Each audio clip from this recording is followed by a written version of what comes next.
Donc, aujourd'hui, on va introduire la régression logistique. Donc, mais avant d'aller de façon pratique, la formation se veut pratique. Donc, l'objectif, c'est de montrer notamment comment on peut implémenter les modèles sur les logiciels et surtout les interpréter parce que, en général, la difficulté n'est pas très souvent au niveau théorique.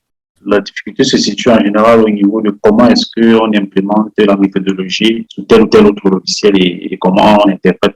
C'est où la plupart des personnes sont souvent butées. Donc, ils n'arrivent pas toujours à implémenter certaines méthodes empiriques sur des données réelles. Donc, la régression logistique, c'est une technique statistique dont l'objectif est pour de partir d'un fichier d'observation, de pouvoir produire un modèle permettant de prédire les valeurs prises par une variable catégorielle, donc le plus souvent binaire. Donc, c'est vrai qu'il y a la régression logistique multinomiale aussi, mais la régression logistique binaire est celle qui est le plus utilisée en général, l'objectif, c'est de pouvoir prédire la probabilité de survenance d'un événement qualitatif. Donc, j'aime souvent prendre les exemples dans la médecine, jusqu'en médecine ou en épidémiologie, la régression logistique est très utilisée, mais pas que, parce que même dans tous les domaines de sciences sociales en général, on utilise la régression logistique. Donc, dans une régression logistique, comme je l'ai dit, la variable explicative la variable à expliquer est une variable qualitative.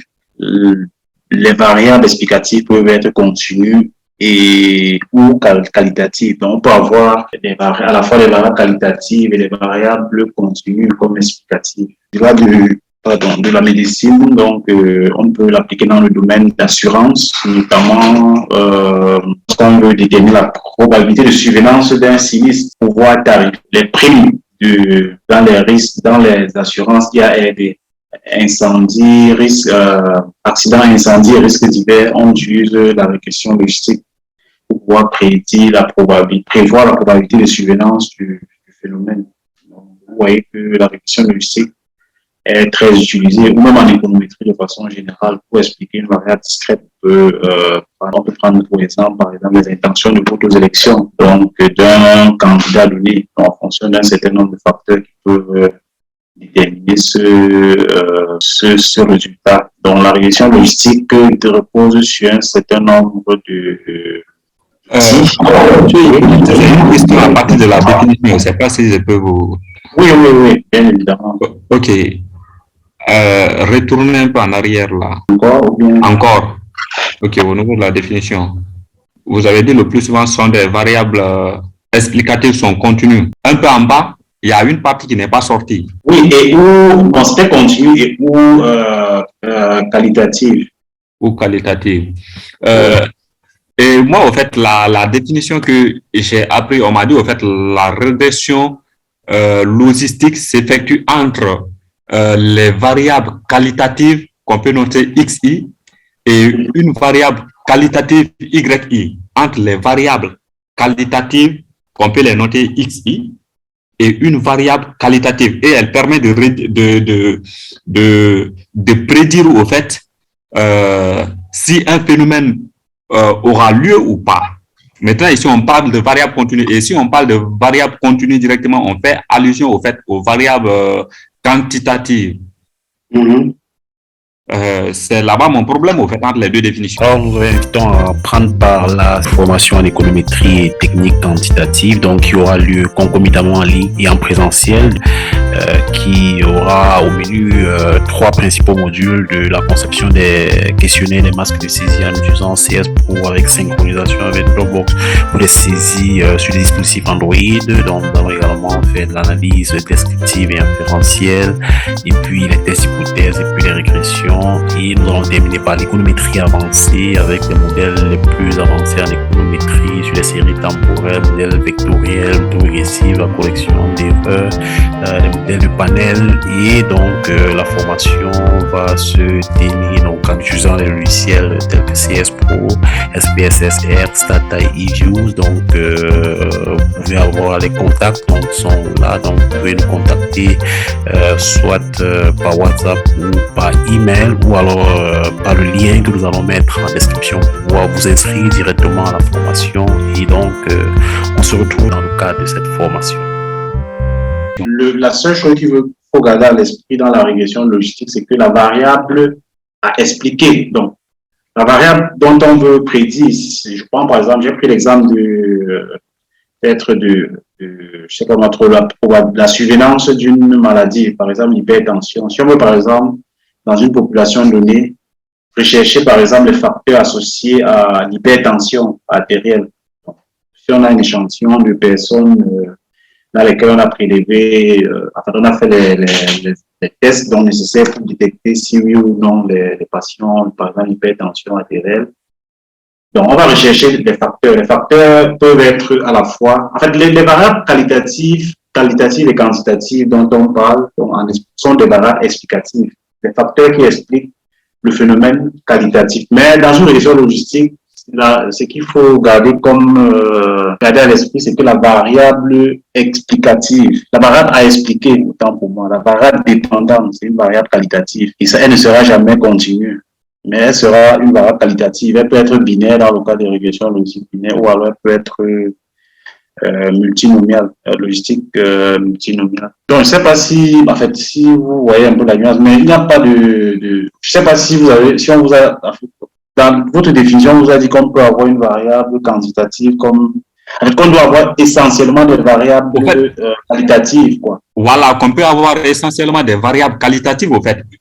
On explique les variables qualitatives à partir d'une variable qualitative qu'on va nommer encore YI. En fait, c'est comment je peux dire, l'équation mathématique un peu qui nous permet de trouver. Maintenant, je vois ici continue, quoi. Pourtant, en statistique, au fait, le thème là est un peu, il faut d'abord savoir, en faisant une analyse, tu fais l'analyse, au fait, soit si c'est la régression linéaire ou soit la régression logistique comme nous sommes en train de faire, il faut savoir faire d'abord, est-ce que les variables qu'on va prendre, ça doit être qualitative ou quantitative? D'abord, il faut mettre ça à l'idée, c'est un premier point, le choix des variables, avant de passer à l'analyse, au fait. Maintenant, je vois ici continu et de l'autre côté, vous avez étudié au fait qualitative.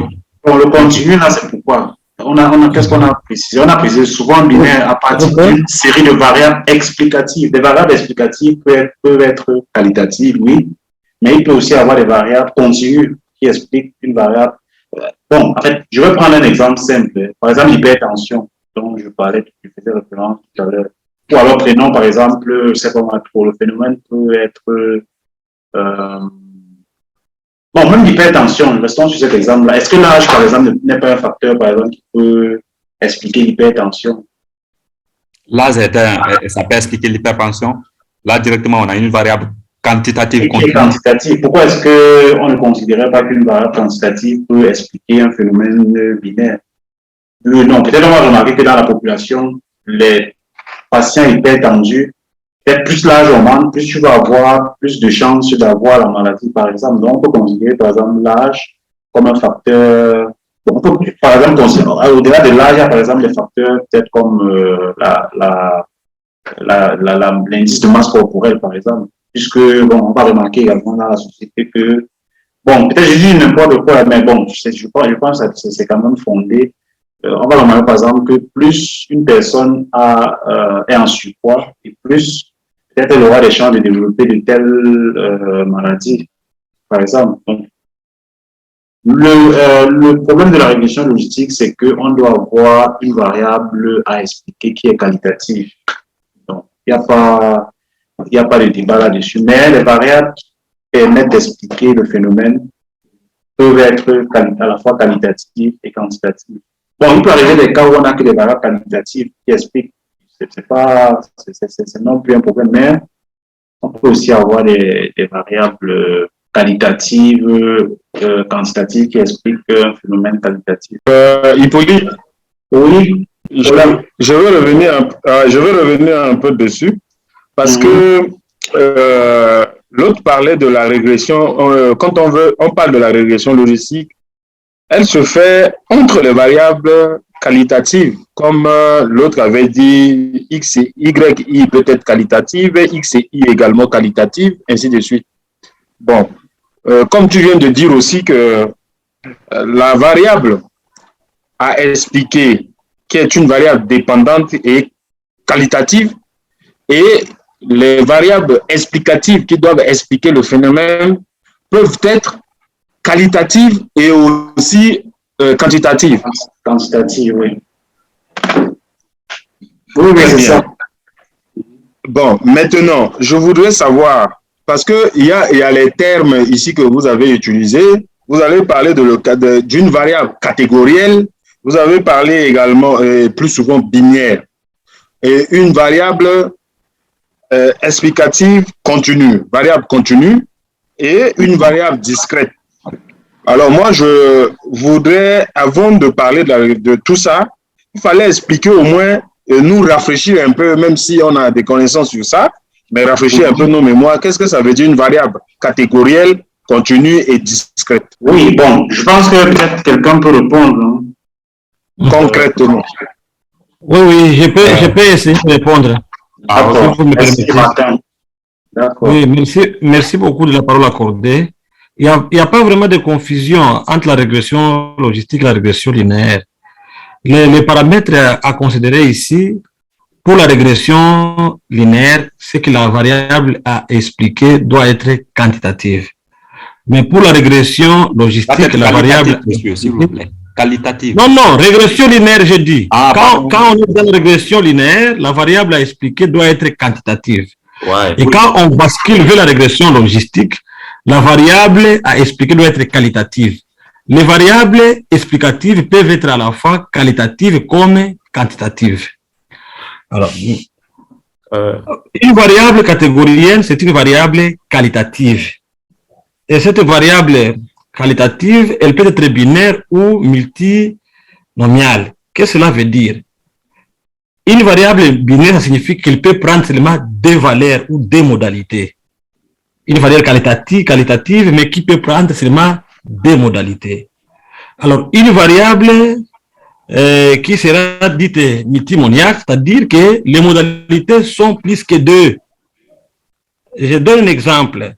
Je vais étudier les facteurs qui influencent les choix d'une institution de microfinance ou les choix des institutions de microfinance.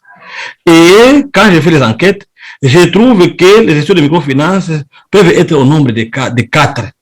C'est que les choix là des institutions de microfinance, on aura la première institution, la deuxième, la troisième, la quatrième. C'est que la variable qualitative, la institution de microfinance, a 4 modalités. Elle est catégorielle, mais multimoniale. Mais, par exemple, les choix, c'est-à-dire, j'ai choisi une institution de microfinance, je n'ai pas choisi une institution de finance. C'est une variable qualitative, mais qui est binaire. D'accord, est-ce que c'est bon, M. Paulin? Bon, la nuance entre variables qualitatives, catégorielles, binaires, multinomiales et autres. Parce que tel qu'il explique, c'est le cas. Donc, une variable, en fait, il n'y a pas une différence significative entre une variable qualitative et une variable catégorielle.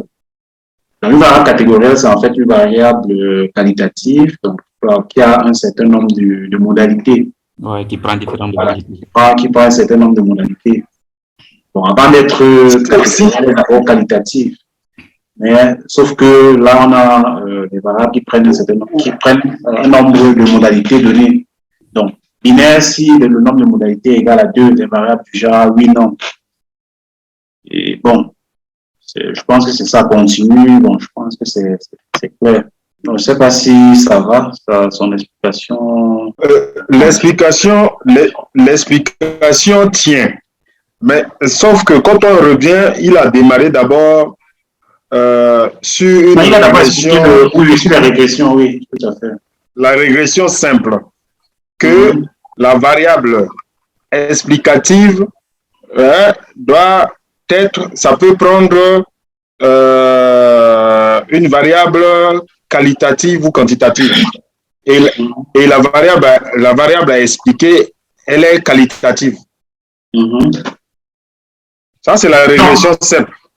Donc, la régression linéaire, il a dit que dans la régression linéaire. C'est logistique, ça. Oui. La variable à expliquer doit être qualitative. Oui. Mais les variables explicatives peuvent être à la fois quantitatives et quantitatives. Pour une régression linéaire, la variable à expliquer doit obligatoirement être quantitatives Quantitative. et les variables à expliquer peuvent être qualitatives ou quantitatives. Donc, au niveau des variables explicatives, que ce soit au niveau de la régression linéaire, que ce soit au niveau de la régression logistique, il n'y a pas de restriction au niveau du type de variable qu'on doit utiliser en explicatif. Mais là, ce qui fait la nuance entre la régression linéaire et la régression logistique, c'est le type de variable explicative. Donc, dans la régression linéaire, on a les variables quantitatives, mais dans la régression logistique, on a les variables qualitatives, qui pour la plupart des temps sont catégorielles, donc binaires, dans la plupart des cas, et pour certains cas multinomiaux, à 3 ou 4 modalités. Non, Hippolyte. Oui. Hippolyte. Oui, jusque-là, il y a une confusion.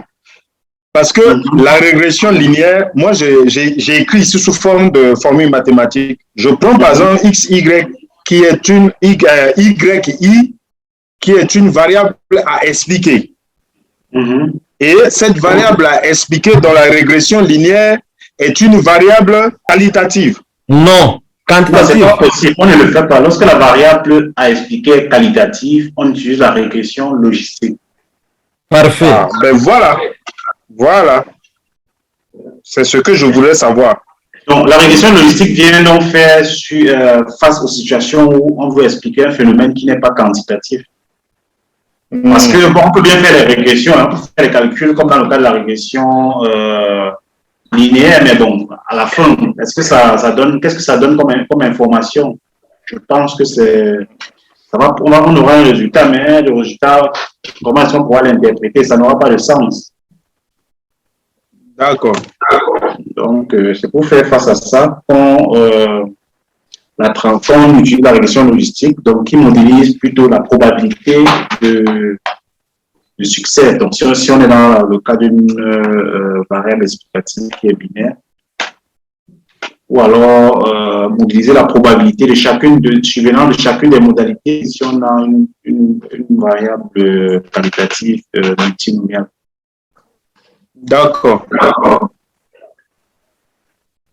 Donc, je pense que on a fait un certain nombre d'éclaircies sur les zones d'ombre, sur les doutes que les uns et les autres émettaient vis-à-vis de la régression logistique.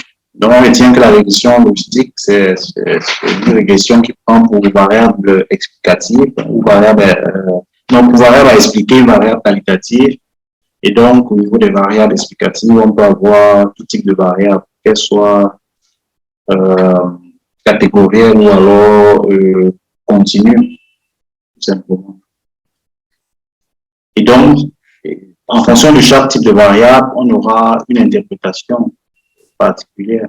Donc, tout à l'heure, on a pris l'exemple de la médecine pour illustrer comment est-ce qu'on peut déterminer les facteurs associés à un groupe de sujets atteints d'une maladie. Donc, et puis, le domaine des assurances dont je vous parlais tout à l'heure, donc, qui peut permettre de cibler une fraction de la clientèle qui sera cible d'une police d'assurance ou une autre. Donc, elle permet aussi, comme je vous l'ai dit, dans les risques, en assurance, de pouvoir modéliser la probabilité de survenance d'un sinistre et par ricochet de déduire les primes que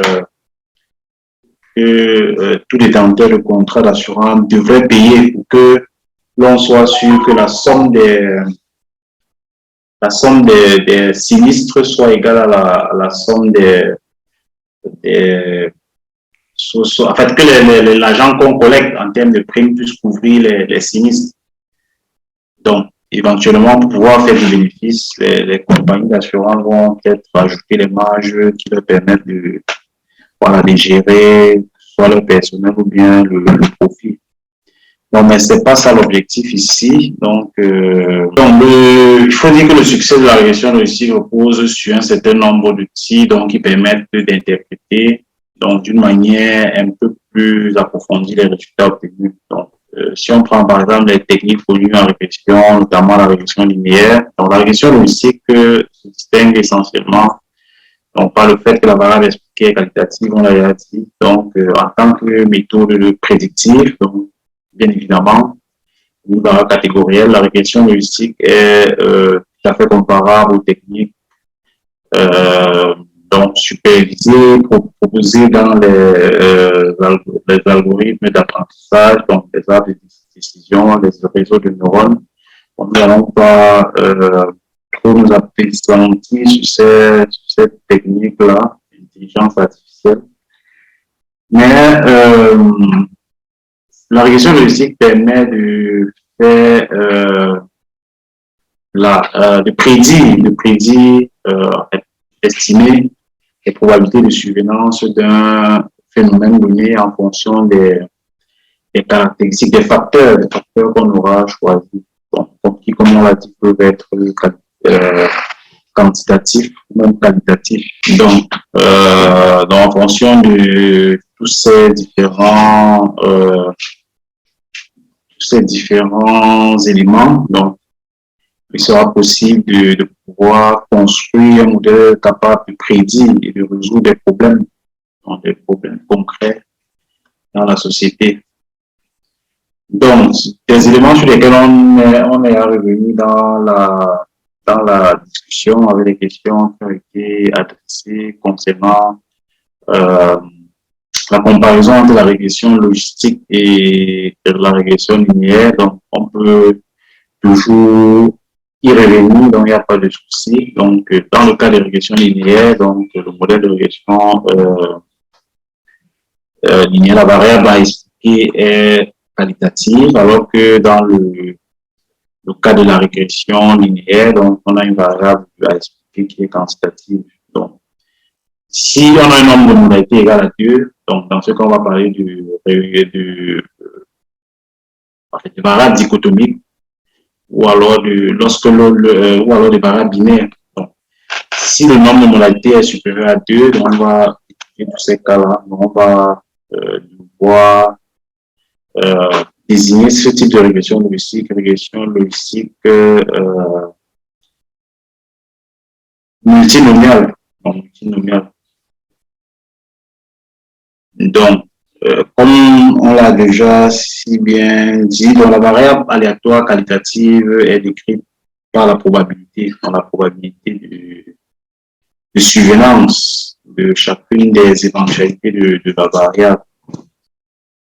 Donc, dans la régression logistique, on va évaluer l'influence des différents facteurs sur la variable. Donc, en modélisant, n'est-ce pas, la probabilité des différentes modalités. On peut avoir 2, 3, 4 ou plus de modalités. Donc, ça va dépendre du cas de figure qui va se présenter à nous. Donc, là, donc, si on considère le cas de variables dichotomiques, donc, il y a, par exemple, deux modalités. Donc, et si on considère, par exemple, que l'âge est la variable explicative de la recherche, donc, là, on veut modéliser la probabilité d'avoir terminé ses études en fonction de l'âge. Donc, pour construire le graphique, les graphiques que vous voyez là, on a calculé et représenté en ordonnée pour les jeunes d'âges différents, le pourcentage de ceux qui ont arrêté dans leurs études. Donc, ici, donc, vous voyez qu'ici, là, on a le pourcentage de ceux qui ont arrêté leurs études. Là, sur le deuxième graphique, on a le pourcentage de ceux qui ont cessé leurs études. Bon, ici, dans le graphe, donc, dans le graphe du milieu, donc, si on ajuste ce pourcentage-là à une droite, par exemple, vous voyez que il y a une certaine distance par rapport au point. Donc, si on veut ajouter ce pourcentage-là, c'est vrai que dans la régression logistique, c'est pas forcément c'est la probabilité, mais bon, le pourcentage de personnes permet de caractériser ou moins la probabilité. Donc, si vous voyez ici que si on choisit une droite saine pour modéliser la probabilité qu'une personne laisse ses études, on va voir que ça, c'est la courbe qu'on a tracée initialement à gauche. Donc, au milieu, là, donc, on a tracé une droite d'ajustement qui passe par notre nuage de points. Donc, si on mesure la mesure des moindres carrés, on va constater qu'en général, les points vont s'écarter de la droite, plus ou moins, par rapport au cas de la sinusoïde, où on se rend compte que lorsqu'on considère une courbe sinusoïdale, donc, elle passe par en fait, elle se rapproche le maximum possible des points. Donc, c'est la raison pour laquelle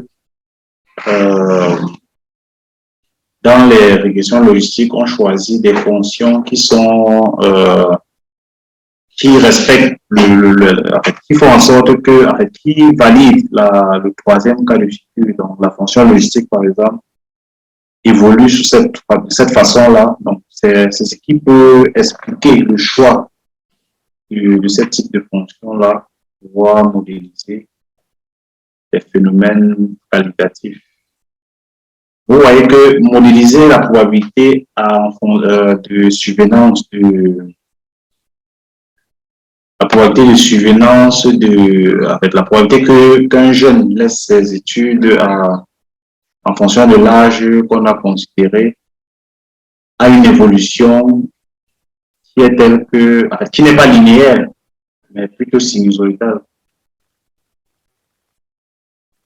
Donc, c'est que j'étais en train d'expliquer. Donc, voici la fonction qu'on appelle la fonction logistique. Donc, c'est la fonction qui à tout point x associe cette relation. Vous voyez bien que cette expression avec l'exponentielle est une expression qui est comprise entre 0 et 1, donc qui peut bien représenter une probabilité. Et donc, on se rend compte qu'en faisant des représentations graphiques, cette courbe-là s'ajuste au mieux à la probabilité de survenance d'un événement donné. Donc, c'est la raison pour laquelle, pour pouvoir modéliser la probabilité de survenance d'un événement, on va préférer les fonctions logistiques aux fonctions linéaires parce qu'elles permettent de mieux représenter la réalité des choses. Donc, comment est-ce qu'on évalue la statistique de la régression? Donc, il faut dire ici qu'il est possible. Donc, les principes sont les mêmes. Hein. Donc, on peut exploiter le schéma probabiliste pour effectuer les tests d'hypothèse sur la validité du modèle. Donc, les tests reposent notamment sur la distribution et les estimateurs du maximum de vraisemblance, parce que les estimateurs, dans une régression logistique, les coefficients qu'on aura dans chacune des variables sont estimés par la méthode du maximum de vraisemblance. Et de la même façon que pour la régression linéaire, on peut tester la significativité globale, donc, en testant la nullité qui a pour hypothèse nulle la nullité de tous les coefficients. Donc, l'hypothèse nulle, c'est que un des coefficients au moins, c'est non nul. L'hypothèse alternative, autant pour moi, l'hypothèse nulle, c'est que tous les coefficients sont nuls. L'hypothèse alternative, c'est que tous les coefficients sont nuls. Et donc, sous l'hypothèse nulle, la statistique de ce test-là va suivre une loi du qui 2 à j degré de liberté. Donc, j, c'est le nombre de coefficients. Et donc, à partir de là, on pourra calculer que ce soit les valeurs critiques, la p-value.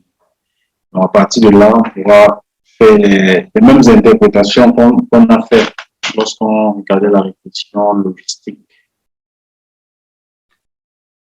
Donc, de la même façon, en fait, hier, je crois, je sais pas si c'était hier ou avant, si on a vu les autres ratios, donc pour pouvoir analyser le lien qui est entre deux variables qualitatives.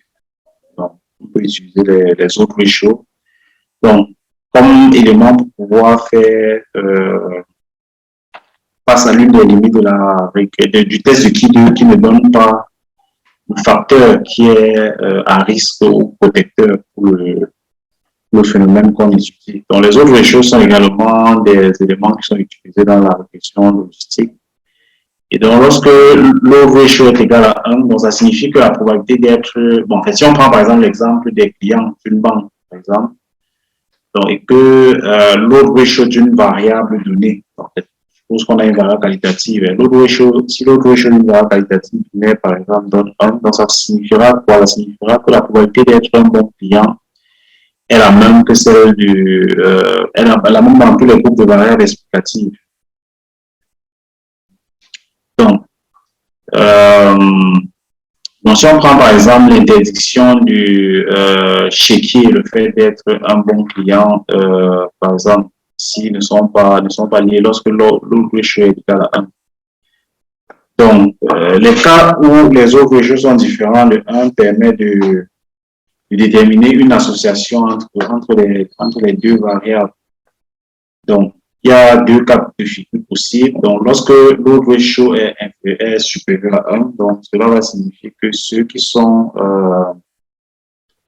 interdits d'échéquier ont plus de chances d'être des bons clients que ceux qui ne le sont pas, ceux qui ne sont pas interdits d'échéquier. Donc, dans le cas contraire de la régression linéaire, par contre, le coefficient estimé ne sont pas directement interprétables comme des effets marginaux, comme on l'a vu dans le cas de la régression explicative. Dans la régression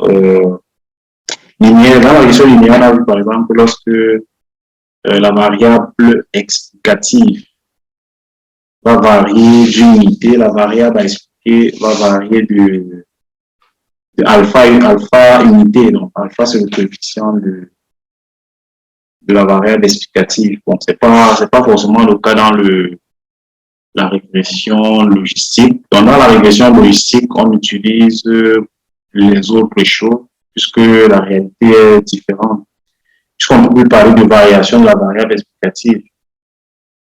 On parle cette fois-ci de la variation de la chance du survenant d'un événement par rapport à un autre. Donc, de façon générale, il est question juste de présenter de façon sommaire comme ça la régression logistique pour qu'on comprenne d'abord le principe avant de passer à la pratique.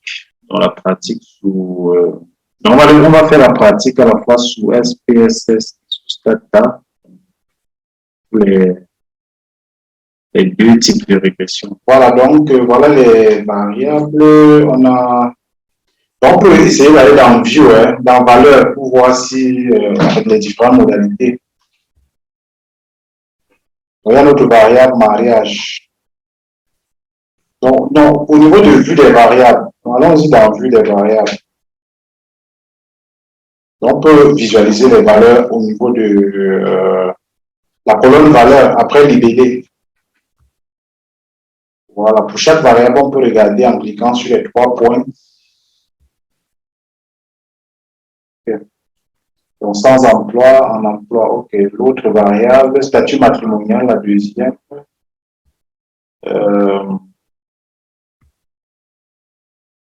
Vous voyez que c'est une variable qui a 3 modalités. Célibataire, marié, divorcé.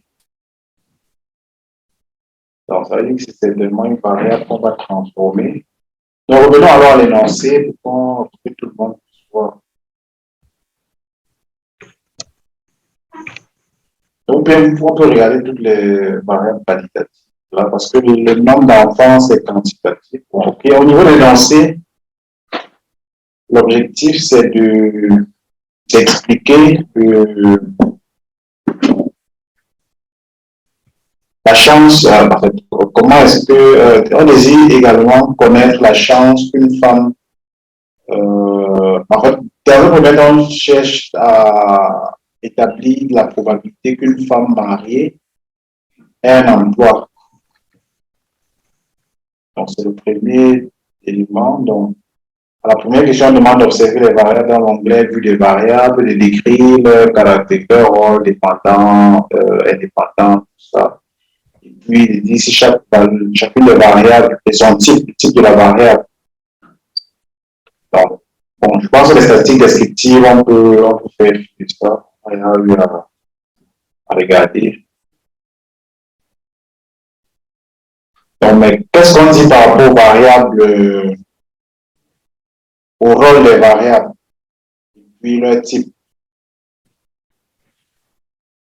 Pour l'exercice ici, il semble une régression logistique simple. C'est qu'il y aura des variables à mettre en musique, quoi. Si c'est simple, donc on aura une variable expliquée et une seule variable explicative. Tout à fait. Alors, les deux variables sont les suivantes. Nous avons la variable statut. Un instant, je vais remonter.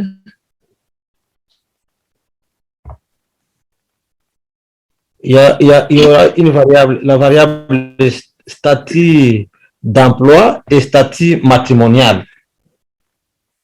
Nous avons des variables, statut d'emploi et le statut matrimonial. Toutes les deux variables sont des variables qualitatives. Statut d'emploi, c'est soit on a l'emploi, soit on n'a pas l'emploi. Donc, une variable qualitative binaire, donc à deux modalités. Les statuts matrimonial, comme on a vu dans XPSS, a trois modalités: célibataire, marié et divorcé. Alors, comme vous l'avez déjà dit, parce que l'objectif de la chercheuse, c'est savoir et chercher à expliquer à partir de deux modalités pour la variable ici statut matrimonial, célibataire ou marié.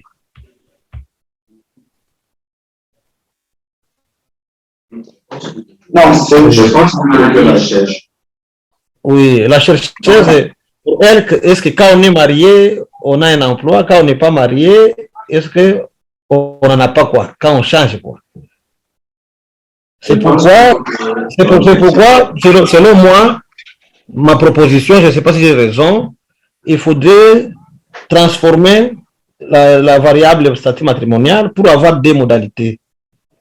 Quand c'est marié, on reste marié. Quand on n'est pas marié, donc soit on est célibataire ou on est divorcé, on transforme cette modalité à une modalité de non marié. Je ne sais pas si la réflexion elle est bonne jusque-là. Il y a quelqu'un qui avait un autre point de vue. Ok, c'est bon. Oui, bon, vous avez parfaitement raison. Puisque l'objectif ici, c'est de pouvoir expliquer la probabilité qu'une femme mariée ait un emploi. Donc, soit on est marié, soit on ne l'est pas. Bon, tel qu'on a défini les variables dès le départ, il faut, elle est à trois modalités. Donc, il y a marié, il y a célibataire et puis divorcé. Or, le mariage, en fait, dans les deux, la variable non mariée, la modalité non mariée regroupe les non mariés et puis les célibataires et puis les divorcés. Donc, c'est pour ça qu'il faut recoder la variable mariage, donc comme il a dit, en deux modalités. Donc, un peu comme on l'a fait hier, je pense que ça sera beaucoup plus facile de générer. Donc, on va créer une nouvelle variable qui va, par exemple, s'appeler peut-être mariage. Bon, il y a déjà une variable mariage, donc on peut lui donner un nom différent. Donc, mariage 2, je ne sais pas. Non, en fait, ce n'est pas à partir de là qu'on crée. Pas dans transformer. Oui. Voilà, calculer la variable. Calculer la variable. Donc, recoder, c'est quand on veut faire le recodage en restant sur la même variable. Donc là, il faut calculer une nouvelle variable. On fait dans les calculs, là, on met le nom de la variable, le nom qu'on veut attribuer à la variable. Oui. À gauche. Pas là. À gauche. À gauche. À gauche. Oui. On marié 2, par exemple. Bon, mariage 2, oui. Ça va prendre quelle valeur? 2, donc 2 valeurs, donc 1, égale à 1, par exemple. Donc, disons 1 pour marier et voilà. Non, le signe égal, on n'a plus besoin de le mettre, il est déjà là, à gauche. Si vous regardez, non, vous n'avez pas besoin de mettre le signe égal. Supprimez les chiffres qui sont les lettres. Voilà. L'égal à 1, si, donc il y a la condition. Include, voilà. On va sélectionner la variable qui nous intéresse là. C'est la variable mariage. Voilà. Être humain. La dernière, non? Ah oui, statut matrimonial. Oui. Ouais. Égal. Donc, je pense que c'est 1, non? Voilà. Donc, ça sera égal à 1 si la variable statut matrimonial égale 1. Parce que c'est la variable statut matrimonial prend 1 pour marier. Voilà. Donc, OK. Donc, on clique sur OK. Sinon, on n'aura rien fait. Voilà. On va refaire la même opération.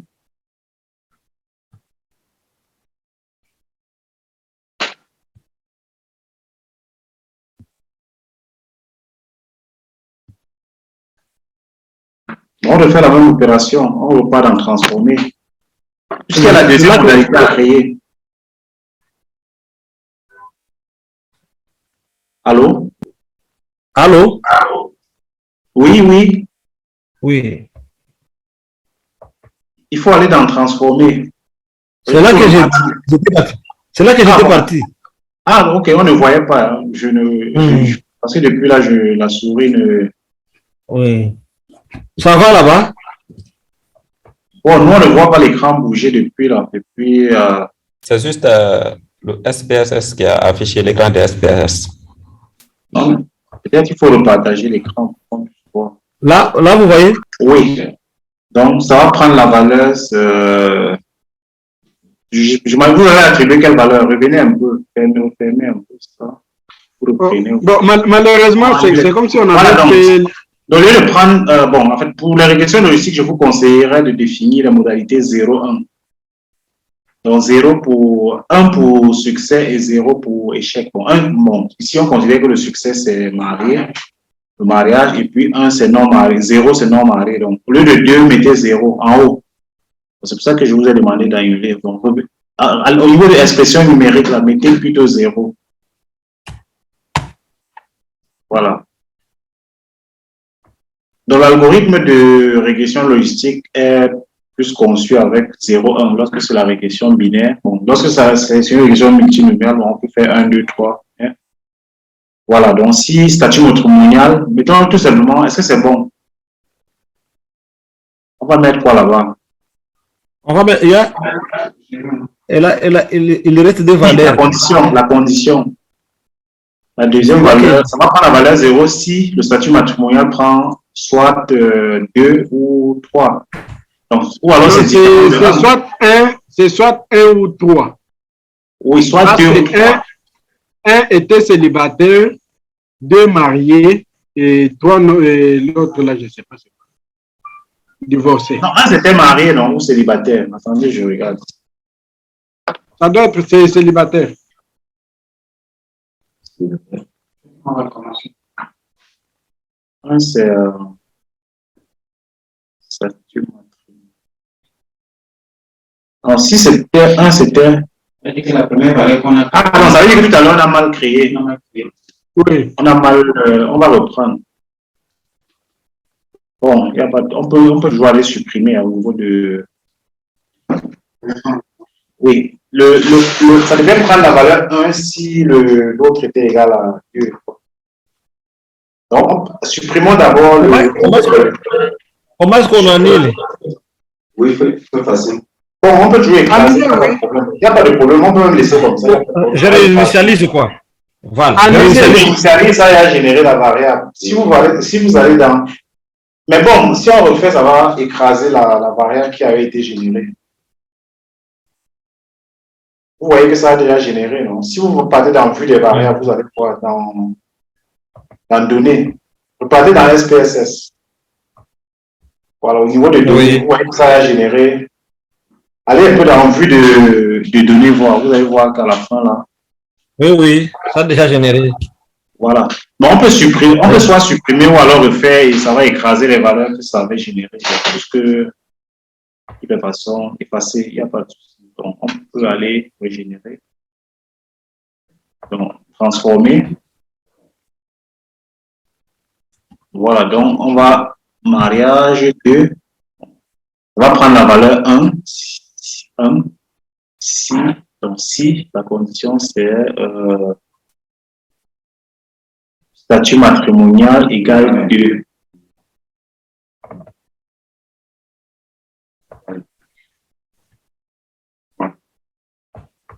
Poursuivre.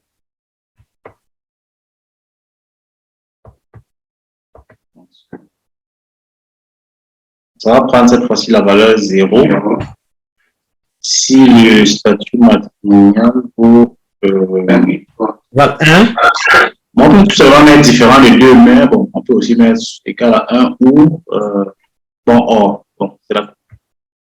Or. Bon, ou bien on peut mettre tout simplement différent, il n'y a pas de problème. Parce que le signe différent, c'est en dessous de. Non, c'est pas ça, le signe différent. Le signe différent est en dessous de supérieur ou égal. Juste en dessous de supérieur ou égal. Bon, bon peut-être sur certains langages de programmation, ça marche, mais bon, sur SPSS, voilà, c'est ça le signe différent. On fait l'autre comment? Non, c'est bon, c'était comme ça, différent. Oui, vous cliquez dessus, oui. Oui, c'est ça. Ouais, c'est bon comme ça. Vous suivez. Modifier, ok. Oui, ok. Voilà, si on part dans la vue de variable, vérifions quand même que toutes les modalités, ça a été généré. Allons dans vue de données. C'est vrai qu'on va revenir définir les différents labels. Vous voyez que ça a effectivement généré les variables 1, 0, dans 2 modalités.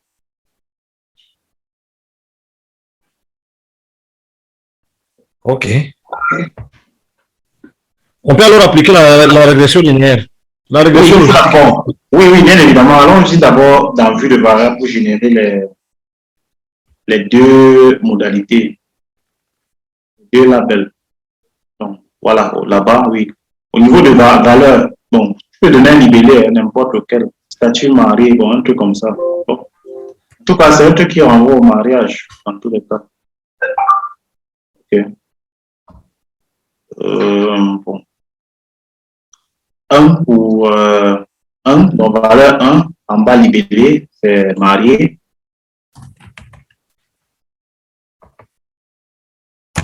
2, 0 pour non marié. Si on peut le dire ainsi. OK. Ajouter et OK. Donc maintenant, comment est-ce qu'on fait notre régression logistique? On va aller dans la même intuition. Régression. Analyser, régression. Puis régression logistique binaire. Voilà, c'est ça. Alors, la variable dépendante ici, c'est le statut d'emploi. Non. Est-ce que c'est le statut d'emploi? Le statut d'emploi. Oui. Qui influence pas. Non, on dit qu'on va estimer la probabilité qu'une femme soit mariée, non, en fonction du. Bon, je ne sais pas, peut-être j'ai oublié les noms. Elle désire connaître la chance qu'une femme non mariée ait un emploi. Ah, ok, c'est ça. La probabilité d'avoir un emploi qu'on cherche. Oui, c'est bon, c'est bon. On ne va pas prendre la variable qu'on a créée là. Oui, c'est la variable dépendante. C'est la variable dépendante. Ça. C'est la variable dépendante. Mariage 2. Voilà. Donc, le statut d'emploi, vous avez pris statut d'emploi comme dépendante? Oui. Oui. C'est ça. C'est ça. C'est bon. D'accord. Bon, il y a un peu, voilà. Donc, il est en train de paramétrer comme défini comme variable. Elle est dans nominal. Nominal. Oui.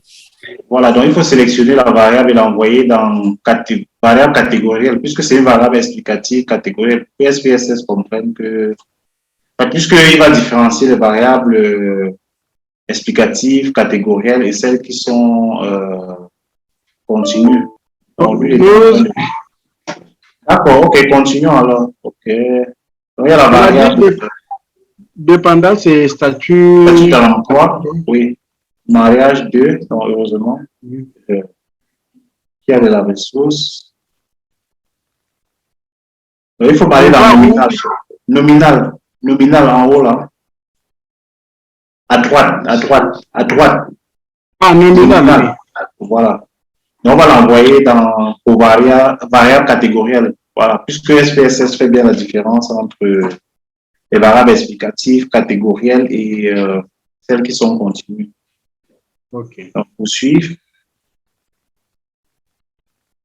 Bon, au niveau des options, on peut enregistrer quoi? Donc, ce qui peut nous intéresser ici, c'est l'intervalle de confiance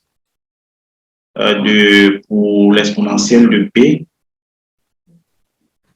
Donc, qui sera en quelque sorte notre odds ratio. C'est fini? Oui. J'avais connu un problème ici. Je m'excuse pour ça. Ah, d'accord, il n'y a pas de souci. Bon, on a constaté que certainement. D'accord, il est en train de continuer, donc on va. Heureusement qu'il était en train de faire la même chose en même temps. Donc, il a pris le relais directement. Et je pense que c'est fini, oui, ici. Oui, non, il compte sur OK, mais on va.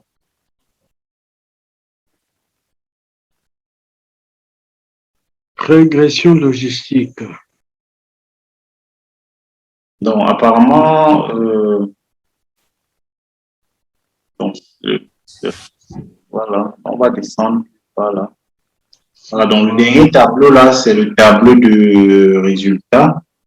Donc, ça donne à la fois le coefficient, l'exponentielle de bêta qui est l'autre ratio, et de l'autre côté, l'intervalle de confiance à 95%. Donc, on voit que la variable mariage 2 a un effet significatif sur la survenance sur le fait d'avoir un emploi ou pas, sur le statut de l'emploi. Bon, comment est-ce qu'on interprète ce résultat? Alors, il est fort probable. Je peux me lancer. Oui, bon, vas-y. Voilà, nous avons deux variables. Nous avons la variable mariage avec deux modalités, soit on est célibataire, on est non marié ou on est marié, et la variable emploi. On a l'emploi ou on n'en a pas, quoi. Sur le point de la signification des tests des paramètres statistiques, nous avons trouvé que le P value calculé est inférieur, n'est-ce pas? Est inférieur à alpha 0,5, ce qui signifie que l'hypothèse de la nullité des coefficients est rejetée. Et donc, c'est la variable mariage est significative, quoi. Qu'est-ce que cela veut dire? Cela veut dire que quand on change d'état marié ou non marié, nous avons une probabilité de 1,13 de 1,13 d'influencer sur la possibilité d'avoir ou pas l'emploi. Voilà comment est-ce que moi je peux dire. Est-ce que vous êtes d'accord avec lui? Il a expliqué, mais c'est pas bien compris. Moi, l'idée ici, c'est de voir quelle est la probabilité pour qu'une femme mariée ou non mariée ait un emploi. La recherche, c'est de savoir est-ce qu'une femme mariée a cette chance d'avoir un emploi qu'une femme non mariée. On ne peut pas répondre rapidement. On ne peut pas répondre à cette question rapidement parce que les tests qui étaient utilisés, c'est le test de QD. Rappelez-vous que de la séance précédente, on a montré la limite de ces tests-là. Pour arriver à répondre à cette question-là, nous devons alors interpréter les ordres chaînes pour savoir qu'est-ce qui est ou pas. Mais jusque-là, de manière globale, je vois que le fait de changer d'état, de marié ou non marié, a une relation significative sur la possibilité d'avoir ou de n'avoir pas l'emploi. Et cette possibilité ici cette probabilité plutôt est de 1,113. C'est ma façon de voir. Ah, d'accord. Est-ce que vous êtes d'accord? Est-ce qu'une probabilité peut dépasser 1? Pas possible. Pas possible. C'est pas possible. C'est pas possible. C'est pas possible. Bon, ça veut dire que ce n'est pas une probabilité si c'est supérieur à 1. Tout à fait. Bon, c'est même négatif. C'est même négatif. Donc, moi, on regarde l'exponentielle de B. Oui. En fait, le B, là, c'est le coefficient de la régression. Et dans l'exponentielle de B, c'est en fait load ratio. Load ratio. Donc, voilà. Voilà. C'est 0,3. Voilà. Donc déjà, c'est significatif. On sait que le fait d'être marié influence significativement sur le statut de l'emploi. Maintenant, est-ce que le fait d'être marié augmente ou bien diminue les chances d'avoir un emploi? Là est toute la question. Là, c'est quand on voit au niveau de exponentielle de B, l'ordre ratio, par rapport à la chance ou pas. La chance, c'est inférieur à 1. Oui, c'est inférieur à 1. Lorsqu'on est marié, on a moins de chances d'avoir un emploi que lorsqu'on est non marié.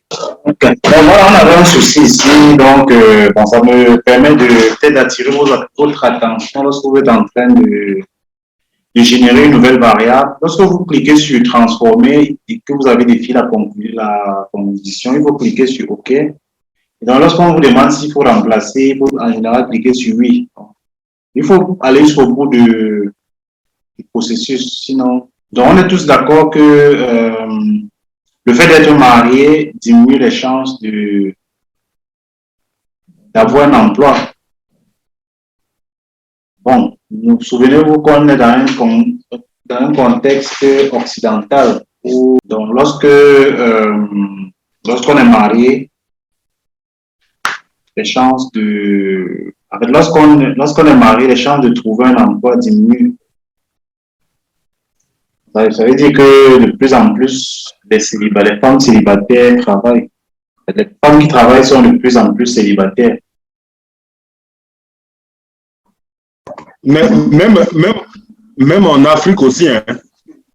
Oui. C'est pas seulement parce que j'ai observé, si vous me le permettez, j'ai observé beaucoup plus, par exemple en Centrafrique, dans le système, les femmes qui travaillent dans le système des Nations Unies ou bien qui occupent des postes de responsabilité de haut niveau sont souvent des femmes divorcées ou des femmes célibataires.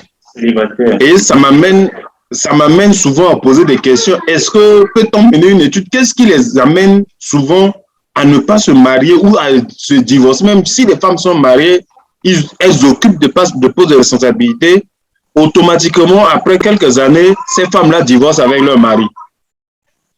Alors, donc on constate beaucoup plus, ce sont les célibataires qui sont beaucoup plus, c'est des célibataires qui pas trouvé du travail, mais c'est des célibataires qui restent beaucoup plus longtemps en fonction d'un... Tout à fait.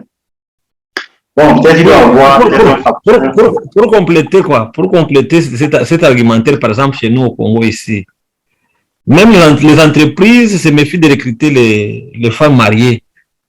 Pourquoi? Simplement parce qu'elles pèsent lourde. Ça signifie quoi?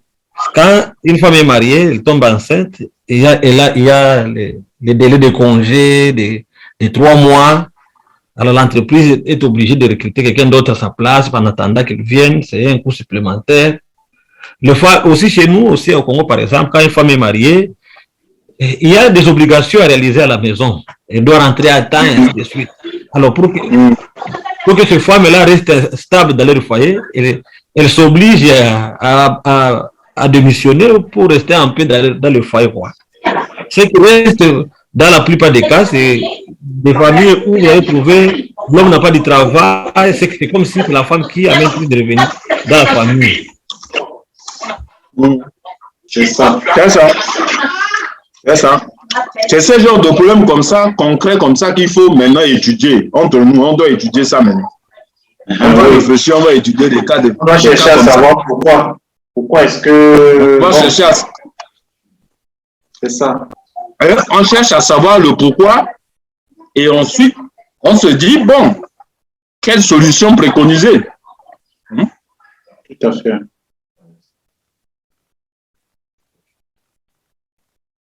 Donc, je pense que c'est un problème d'ordre général et pas que dans l'environnement européen occidental, même ici.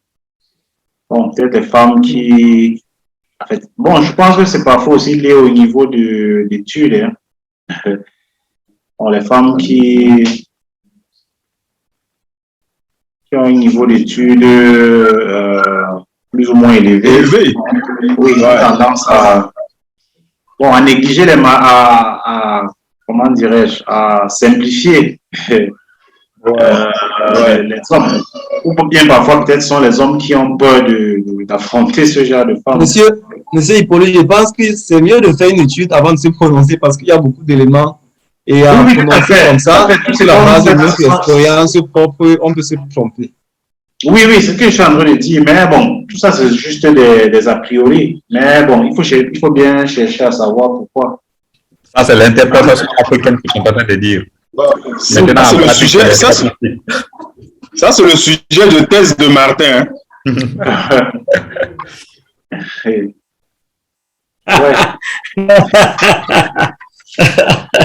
Ça peut faire l'objet d'une étude vraiment intéressante. Les gens se mettent à comprendre. Dans cette étude-là, on doit avoir d'autres facteurs qui peuvent expliquer. Donc ici, dans notre base de données, à part le statut matrimonial, on a le nombre d'enfants. On va ajouter le nombre d'enfants au variable tout à l'heure pour voir ce qui va se passer. Mais bon, peut-être on pourra collecter un certain nombre d'informations sur le niveau d'études, le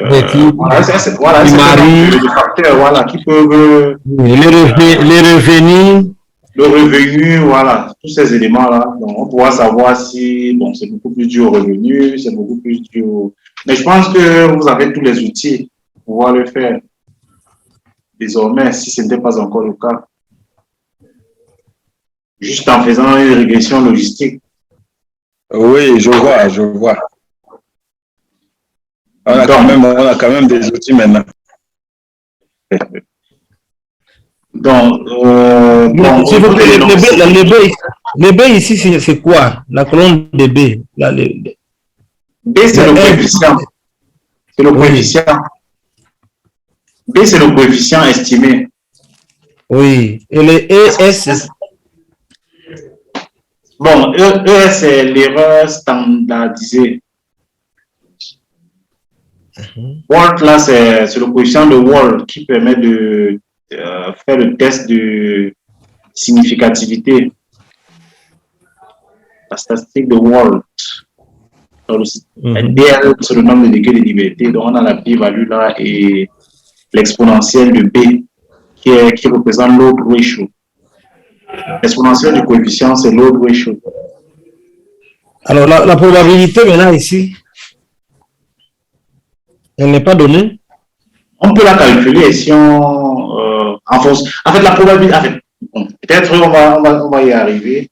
Donc, dans la régression logistique, dans un modèle logistique, le modèle logistique donne la relation entre la probabilité. En fait, si vous voyez par exemple dans la régression linéaire, on donne la relation entre une variable et des explicatives. De telle sorte que si on donne des valeurs à des variables explicatives, on peut obtenir une prévision de la variable explicative, de la variable à expliquer. Je ne sais pas si vous comprenez un peu dans quel sens je parle. Donc, je prends par exemple le cas d'hier où on estimait par exemple le nombre de, je crois que c'était, il y avait deux variables explicatives, c'était la durée et puis la durée de livraison et puis la distance. La distance parcourue. Je crois que la variable explicative, c'était, si je ne me trompe pas, donc c'est la variable explicative, c'était...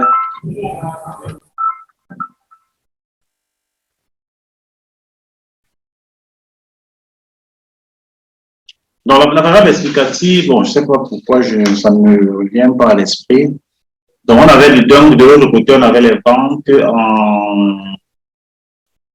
dans le nombre d'heures passées pour la livraison. L'autre variable, c'était la distance parcourue.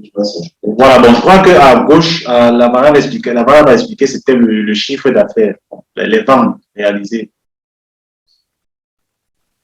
Bon, supposons même que c'était autre chose. Donc, à partir de, si on te donne par exemple, après avoir fait l'estimation, une distance parcourue et un nombre de livraisons données, on peut, à partir de là, puisque la régression donne une relation mathématique entre la variable à expliquer et une combinaison linéaire des variables explicatives.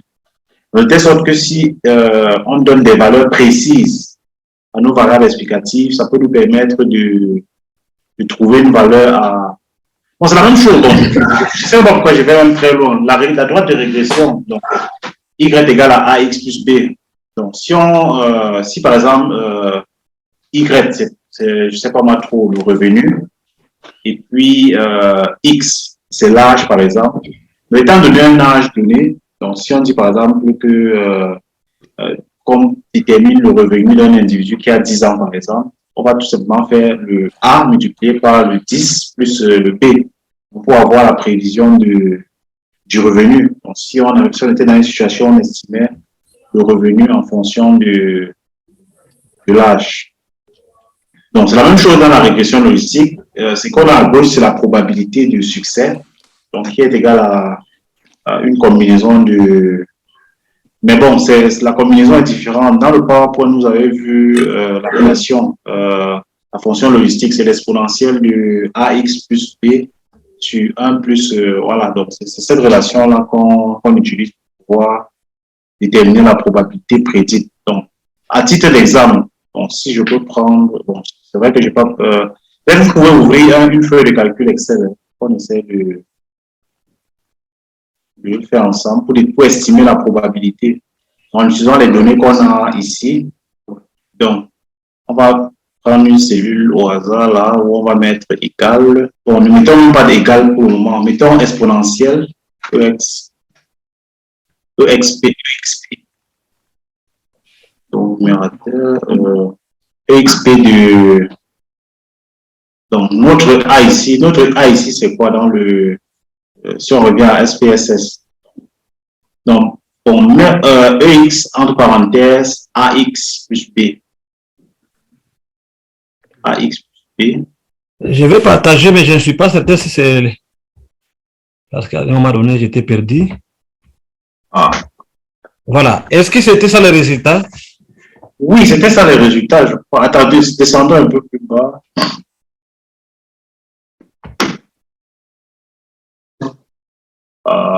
Bon, les résultats sont différents. C'est ça. Normalement, le bêta devait être négatif si les mêmes manipulations avaient été faites. Oui. Donc, revenons un peu à vue des variables. C'est peut-être ça le problème. Revenons un peu aux vues des variables.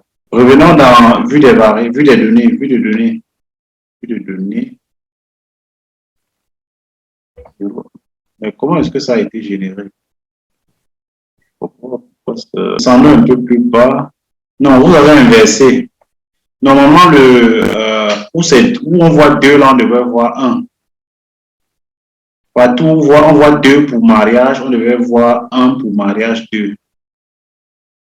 Donc, vous avez... Donc, bon, on peut rentrer et régénérer rapidement. On peut transformer, revenir dans... Je peux effacer les deux variables ici. Je les efface. Bon, oui, vous pouvez effacer, il n'y a pas de... Donc, revenez dans transformer. Et mariage aussi, j'efface ça. Non, non, c'est bon. Non, non. C'est une variable qui existait déjà. Annulé. Annulé, OK. Donc, revenez dans données transformer. Transformer. Oui. Calculer. Donc, mariage égal à 1.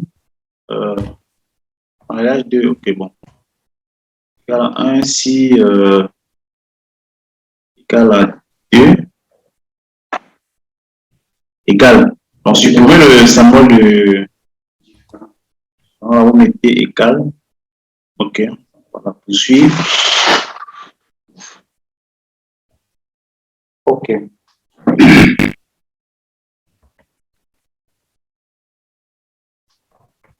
Ensuite, on peut encore changer.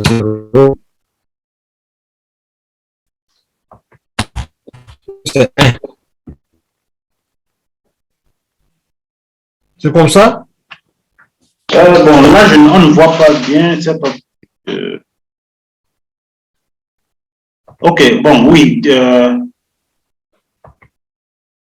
C'est différent, là. Si statut mathématique est différent de 2, c'est ça?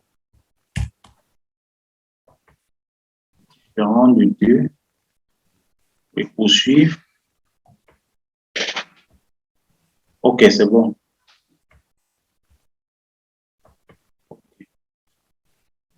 Donc, on peut juste définir les labels. OK, je pense que là, maintenant, ça va. C'est bon. Les labels, hein? Wow, j'ai comme l'impression que même jusqu'à présent, ça n'a pas été bien généré. Hein. Ah, c'est vrai. Hein? Parce que 1 devait être... là où c'est 1, là, normalement, on devait avoir 0. Là où c'est 1 pour mariage, on devait avoir 0 pour... puisque 1, c'est pas célibataire, donc célibataire non marié. 1, c'est marié, célibataire. Oui, 1, c'est mariage. Or, dans la variable mariage, 1 signifie célibataire. Donc, on peut pas... On va voir d'abord ici. Oui. Donc là, 2 représente marié. Donc 2 devrait représenter 1 dans la nouvelle variable. Donc alors, ça sera 0 lorsque statut... Ça sera 1 lorsque si la variable mariage vaut 2. Et ça va valoir 0 si c'est différent de 2. Ok, 0 représente quoi? 0 représente célibataire, non marié. Non marié, oui. Ok, non marié c'est 0. 1 c'est marié. Oui. 1 marié sera c'est 2. Et ici, divorcé et célibataire.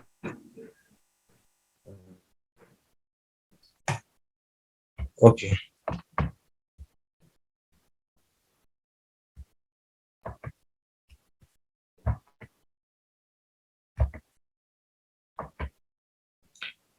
Je vais transformer. Donc, 0. Mettons 1 d'abord. 1. Bon, oui, 0. Oui. 1, on va mettre 1. Si c'est égal à 2. Égal à 2, oui. Poursuivre. OK. Donc, ça va valoir 0. 0. Si c'est différent de 2, alors. OK. OK, poursuivre. Donc, on peut maintenant définir les labels. Donc, 1 pour marié. 0 pour célibataire.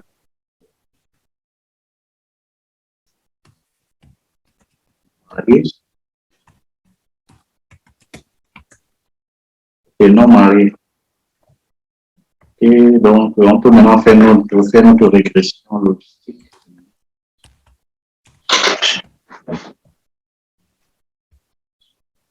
Et notre analyse, Régression. Régression logistique binaire.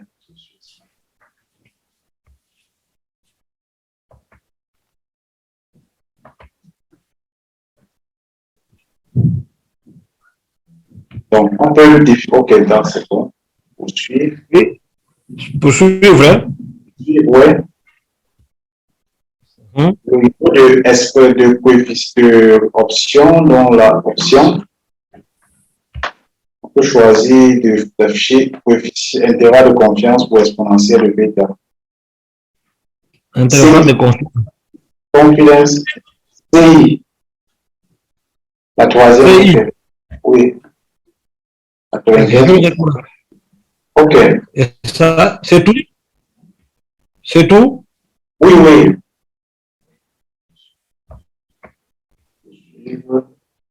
Ok. Ok.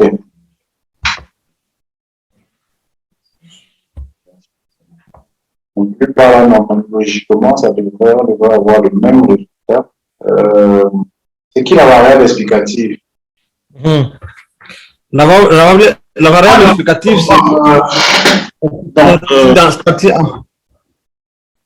c'est statistique d'emploi. Il doit y avoir une erreur.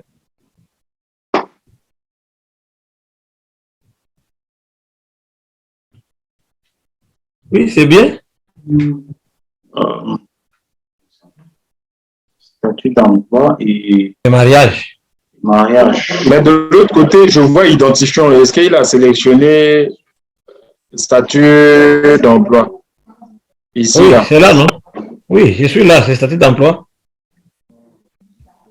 Mais ici, tu es dans l'identifiant. Non? Ah, ok. Voilà. C'était toujours comme ça. Voilà. Ben, vas-y. Moi, je pense que c'est... Ça doit donner le même résultat.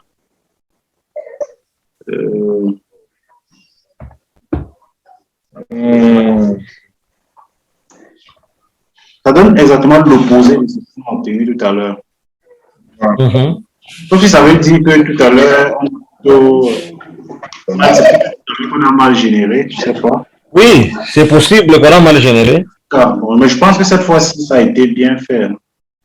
Parce que on va aller sur Stata, donc pour essayer de faire la même chose. On va d'abord enregistrer la base sur le format Stata. Donc, on a un fichier enregistré sous. Voilà. On va choisir Stata.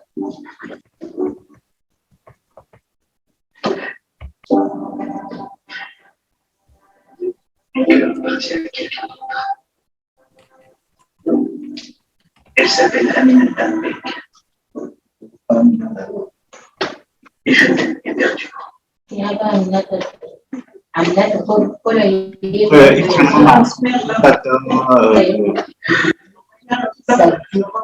Non, c'est il faut d'abord ouvrir Stata, il faut lancer Stata. Oui. Ah, ok. Ok.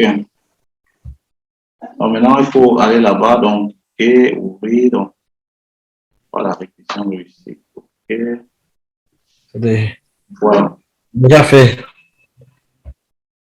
D'accord.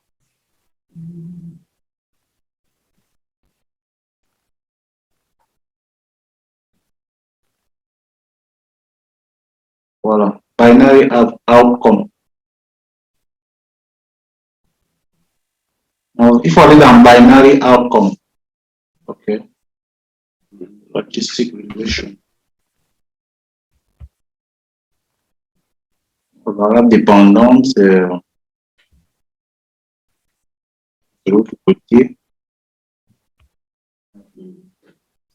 Bon, étant donné que c'est une variable qualitative, il faut mettre devant i point. Donc, sous Stata, c'est la procédure pour que Stata puisse comprendre que c'est une variable qualitative. I point. Je mets quoi? I point. I, la lettre I, petit i. Point. Voilà. Puis je fais OK. OK. Non, mais la variable dépendante n'est pas mariage, non? C'est statut matrimonial. Bon, vous voyez que Stata nous donne un autre ratio qui est bien inférieur à 1 comme tout à l'heure. Donc, on ne sait pas pourquoi dans le SPSS, le résultat, bon, avec le vrai résultat, puisque sur Stata, il précise même la modalité de référence qui est mariée. Donc, vous voyez que l'autre ratio est de 3, de 0,32 là-bas. Donc, ça signifie que les femmes, le fait d'être mariées diminue les chances de, comment dirais-je, diminue les chances d'avoir un emploi. D'avoir un emploi, oui. Oui. Bon, c'est vrai que dans cette approche, donc, c'est plutôt bon, l'autre ratio, ça affiche, mais ça n'affiche pas le coefficient. Donc, copie le code là, dans Logistic Regressions, qui est en haut là. Donc, oui, là, bon, vous pouvez, bon, venez modifier, au lieu de logistique, mettez logit. À la place de logistique, il faut mettre logit. C'est. Cliquez sur entrée. Comme cela? Cliquez sur entrée. Cliquez sur entrée. Cliquez sur la touche entrée. Cliquez sur la touche entrée. Vous voyez que là, maintenant, ça donne le coefficient, pas l'autre ratio. Et il est bien de moins 1,13, tel qu'on le trouvait tout à l'heure sur les estimations, sur les premières estimations qu'on a faites. Et l'avantage de SPSS, c'est qu'il donne direct, il précise même la modalité de référence qui est mariée. Donc, vous voyez bien que SPSS précise que le fait d'être marié, dans le coefficient, c'est le moins 1,13 qu'on a trouvé tout à l'heure. Je ne sais pas pourquoi sur votre SPSS, on a ce problème-là.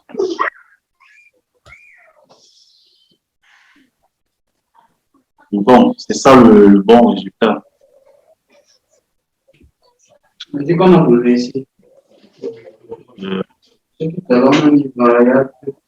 Bon, le problème, c'est que ici, il fournit même les R carrés. Oui, le pseudo R carré, c'est pas le pseudo carré, oui. Dans la révision logistique, le pseudo R carré, bon, parce que le R carré n'a pas de sens lorsqu'on est dans le cadre de la révision logistique. Donc, bon, c'est ça le. Donc, en fait, bon, la précision qu'il faut faire ici, c'est que sous Stata, lorsqu'on a une variable qualitative, donc il faut juste mettre I point, donc préciser ou indiquer à Stata que la variable qu'on utilise est une variable qualitative. Et donc, logit, la commande logit permet d'afficher le coefficient.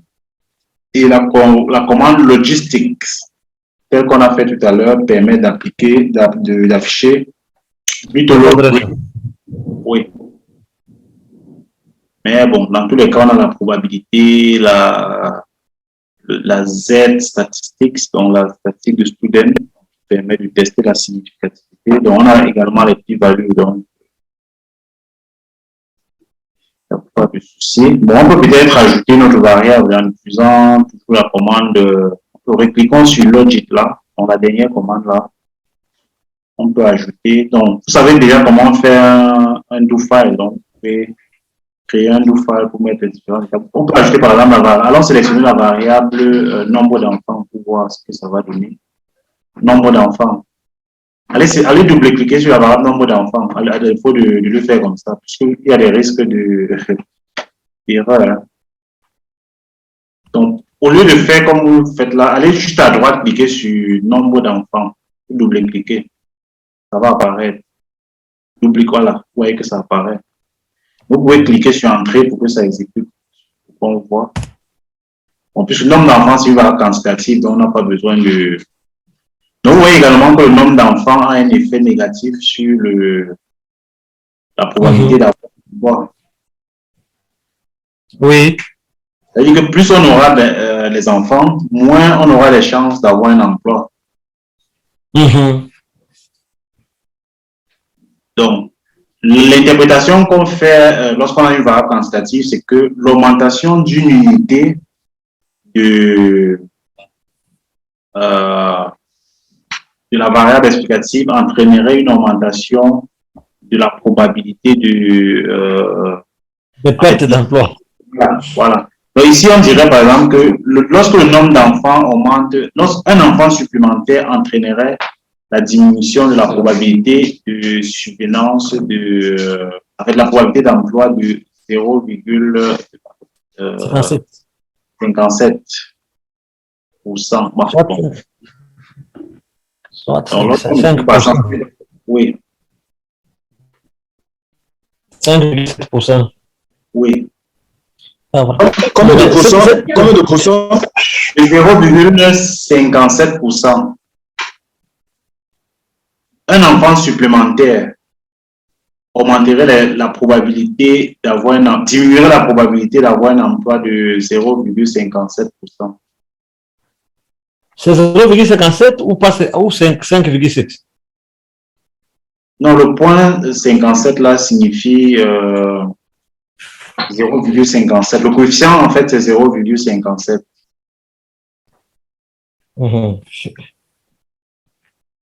Si on le multiplie par 100, ça restera le même.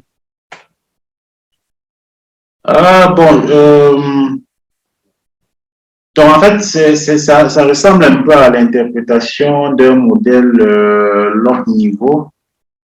Après, je vais essayer d'ouvrir. En tout cas, bon, peut-être on va en parler après. Mais bon, le moins qui est devant le nombre d'enfants signifie tout simplement que plus on a d'enfants, moins on a des chances d'avoir un emploi. Donc, ce qui peut s'observer au niveau des organisations des Nations Unies, dont Paulin en parlait tout à l'heure. Peut-être plus elles vont avoir d'enfants, peut-être ça va les pousser à être divorcées si elles étaient déjà mariées, ou alors ne plus du tout se marier. Bon, si elles veulent travailler, bien sûr. Si elles veulent travailler, bon, elles auront intérêt à ne pas avoir d'enfants, à ne pas se marier ou alors à ne pas faire d'enfants. Donc, jusqu'ici, est-ce qu'il y a des préoccupations peut-être sur la méthodologie, sur l'interprétation, sur l'implémentation même sur le logiciel? Moi, mon souci là, c'est au niveau du chemin. Parce que là, j'ai envie d'ouvrir un peu mon travail là dans Stata. Mais je ne retrouve pas l'adresse de données que j'ai créée dans STSS. C'est un peu là que je suis. Bon, au moment de l'enregistrement du fichier, bon, il faut peut-être choisir un dossier précis sur l'ordinateur, il faut enregistrer. Donc, lorsqu'on va dans fichier, enregistrer sous, lorsqu'on va dans fichier, enregistrer sous, donc il faut choisir un chemin avant de connaître Il peut partager, c'est bien qu'il partage son écran, comme ça on peut bien le suivre. Oui. Donc, arrêtez le pot de partage. Ouais, c'est bien. Moi qui peux partager. Okay. Donc, voilà, je m'en vais dans le fichier, enregistrer sous. Voilà. Bon, je peux renommer ça, n'est-ce pas? Il faut d'abord sélectionner. Bon, pour le moment, c'est dans le téléchargement. Donc, tout à l'heure, lorsqu'il faudra retrouver le fichier, il faut aller dans le téléchargement. Mais si vous voulez changer le chemin, vous cliquez sur en haut, là, au niveau de. Oui, vous cliquez sur la flèche pour sélectionner le dossier où vous voulez enregistrer. Le document. Voilà. Il faut être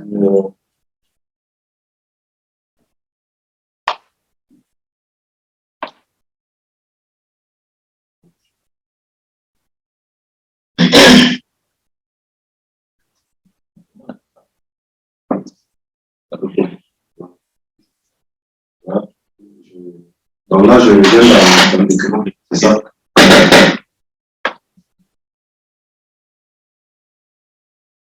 Ok, c'est bon. C'est bon. Donc, c'est ce que j'avais comme difficulté. Ensuite,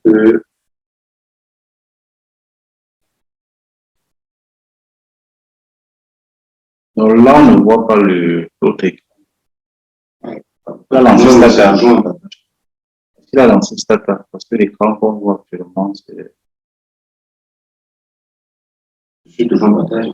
Mais pour le moment, c'est SPSS qu'on voit. Oh là là, pourtant je suis parti déjà Stata. Mais il faut le partager. Donc, j'avais d'abord je lance.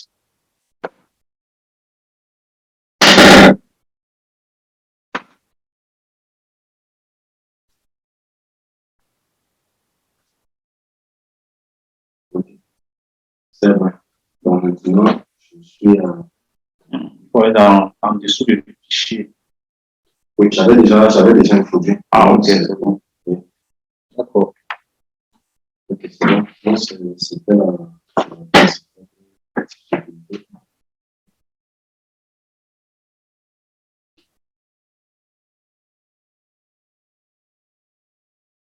La variable, c'était. Statut.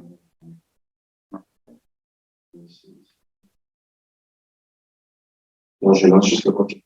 Non, il faut mettre I point devant mariage puisque c'est une variable qualitative.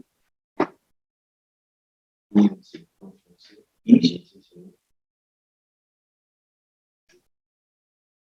Bon.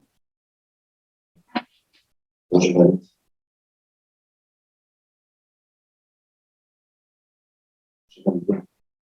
Oui, le résultat va s'afficher. Il faut être patient. Mais je crois que l'ordinateur est même très rapide hein, parce que si c'était l'homme qui devait calculer ça, bon, les résultats sont différents certainement parce que bon, les variables, c'est pas au niveau de la. Oui, au moment de générer les variables, ça n'a pas été fait comme tout à l'heure. Comme vous êtes prendre part à la formation en économétrie et technique quantitative, donc il y aura lieu concomitamment en ligne et en présentiel, qui aura au menu trois principaux modules de la conception des questionnaires de masse précise et pour pouvoir exécuter comme les saisies sur les dispositifs Android, donc également faire de l'analyse descriptive et inferentielle, et puis les tests de régression et dans des débats d'économétrie avancée avec le modèle